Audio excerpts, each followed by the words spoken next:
Shalom, shalom, all praises to the Most High. Passover was great. I want to give everybody who is involved in religions or whatever, I'm not trying to disrespect anyone, so, y'all have a good day too or whatever.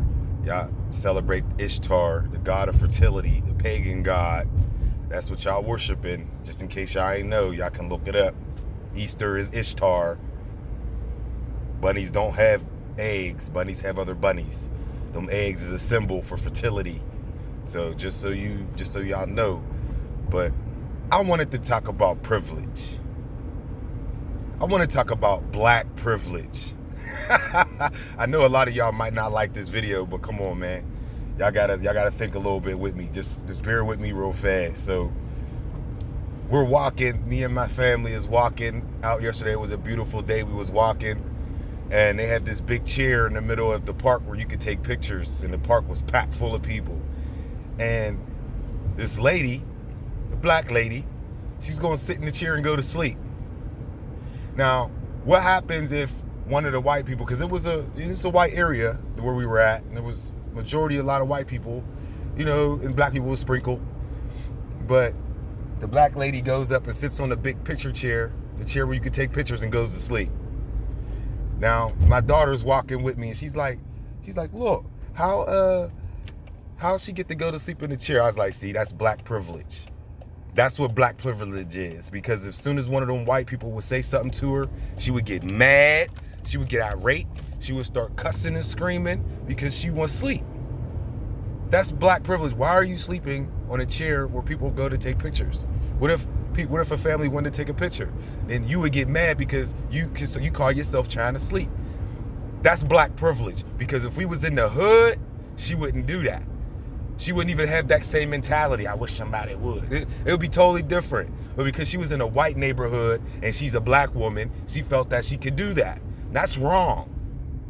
She shouldn't be able to do that. See, that's what I'm talking about. That's the mentality that we got to change that. Because you talk about white privilege and white people getting out for doing stuff, but look at you. The only difference is they could call the cops. You just get mad. And then the cops get called on you. See, that's stupid. If you was tired and you want to go to sleep, why don't you go sit in your car or go sit on one of the benches? Why you want to go sit on the chair where everybody goes to take pictures? That's black privilege. Getting mad, getting irate, moving your head all around, if you a dude, you getting loud, you throwing up gang signs, you talking about you gonna come back and kill me. Like, that's just, and then we're divided. Like, I watched a bunch of videos yesterday, a bunch of clips from MSNBC, CNN, and everything, and Fox. I was just, taking a whole day to just catch up on some current events I missed out on the last couple of days. And it seemed to me that the race baiting and the divide and conquer is all coming from the left. It is. It's all coming from the left.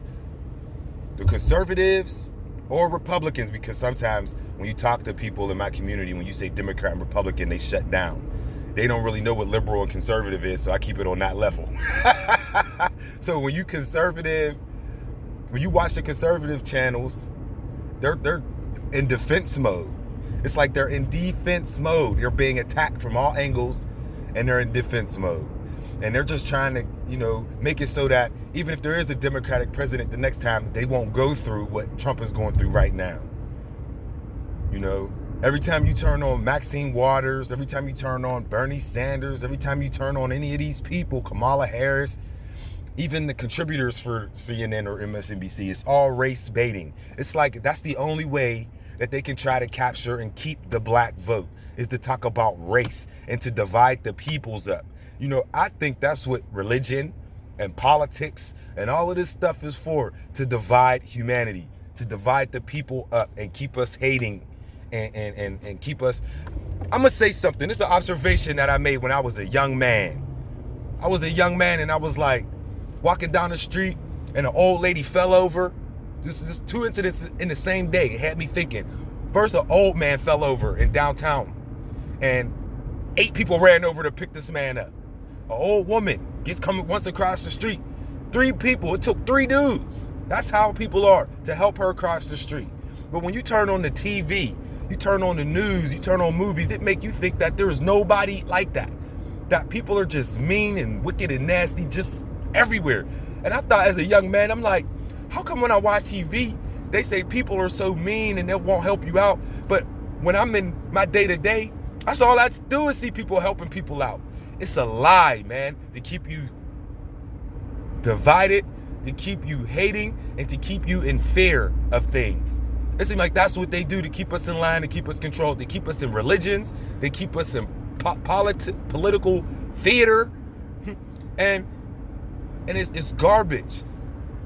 It's garbage. I mean, I was learning so much stuff at one time. It was getting into my head. It was getting into my soul, and I was like, man, I gotta change this, because, dog, I fought in the military, in the Marine Corps, with white people sit right next to me.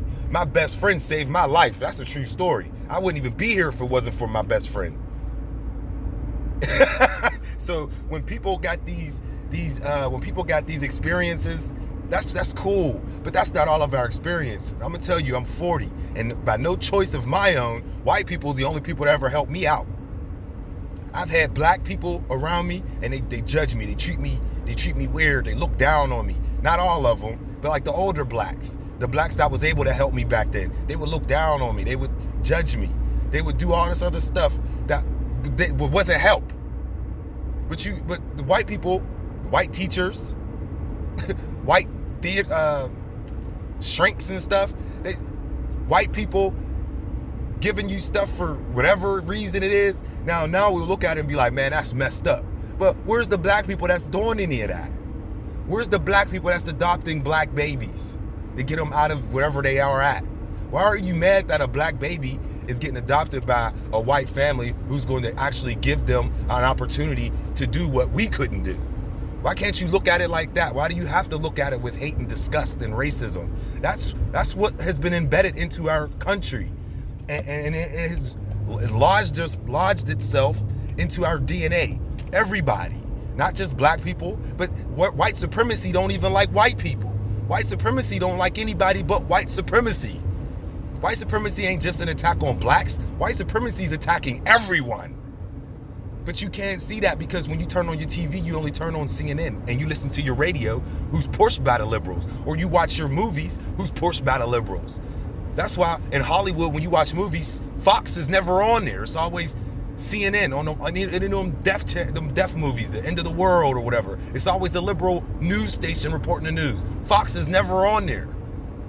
That's what it is. It's Hollywood, man. It's like a world stage, and they're all characters playing out scripted roles to make us move a certain way, to make us think, or to put programming into us so that when something happens, we'll go back to that movie we saw. A movie. You can't teach me anything, and you can't give me any facts if you're going to reference movies. I need books. I need real people, real life people who has something to say. I don't want to hear what Steven Spielberg had to say. Sorry. But I just wanted to put that out there, because the world is changing. I think I'm changing. I think people are starting to wake up, and all the hate-filled people, all the people who wants to be divided up, they don't realize the power and the strength in our humans. You know, if we come together, everybody lose. They only win because we're all divided up. Look at all the division we got. Sports, 32 teams in each thing. 30 teams, all division. You got people that'll fight and kill you over your athletes. Religion has already been a divisive. We know the history about religion. Christianity, Islam, all these religions, blood on its hands. It's division. I don't like you because you're a Christian. I judge you because you're a Muslim. I don't like you. Why did you do that? It's all a game. It's a trick to keep us divided. It's a horrible, horrible trick, and we got to see it coming. Get into the scripture, man. Our soul needs that. That Tanakh is Negro history. The New Testament is Gentile history. It is very simple. Very, very simple. Man is the confusing one. God is not a God of confusion. The Elohim of Abraham, Isaac, and Yaakov is not a confusing God. It's man is. Theory, philosophy. We got to get up. We got to realize what time it is. Shalom.